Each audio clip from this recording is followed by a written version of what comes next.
Hello everyone, welcome to my new blog. অনেকদিন পর আবারও চলে আসলাম নিউ ব্লগ নিয়ে। আজ মূলত গিয়েছিলাম আমার আর্ট স্যারের বিয়ের অনুষ্ঠানে। সেজে গুজে রওনা হলাম বিয়ের উদ্দেশ্যে। লং জ্যাম পার করার পর ফাইনালি পৌঁছালাম বিয়েতে। এসে মাত্র সবার সাথে দেখা হলো এবং অনেক আড্ডা দিয়েছিলাম আমরা। যদিও আমাদের পৌঁছাতে একটু দেরি হয়ে গেছে, স্যার ইতিমধ্যে স্টেজ থেকে বিয়ের আসরে চলে যাচ্ছিলেন। দেন একটু পর ব্রাইড এন্ট্রি হয়েছিল। আর আমার বিয়ের এই মুহূর্তটি না সবচেয়ে বেশি সুন্দর বলে মনে হয়। ব্রাইডাল লুকে দিদিভাইকে অনেক বেশি সুন্দর লাগছিল।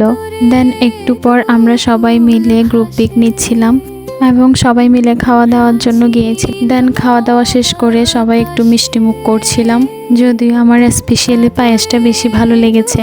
খাওয়া দাওয়া শেষ করে আমি আর দিদি এসেছিলাম ফ্রেশ হতে। আর আমার তো মিররের সামনে আসলে পিক বা ভিডিও নিতে হবে। দেন আমি আর দিদিরা মিলে একসাথে বিয়ের আসরে গেলাম বিয়ে দেখতে।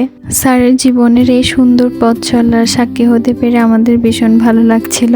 দেন একটু পর বেরিয়ে পড়লাম বাসার উদ্দেশ্যে। আর বের হতে দেখি বাইরে অনেক বৃষ্টি হচ্ছিল।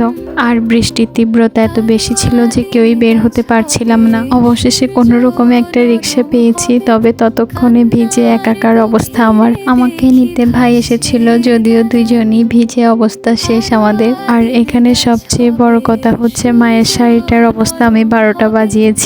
যদিও সব শেষে আজকে একটি সুন্দর মুহূর্ত কাটিয়েছি। আজকের ব্লগ এখানেই শেষ করলাম। সবাই ভালো থাকবেন, সুস্থ থাকবেন, টাটা।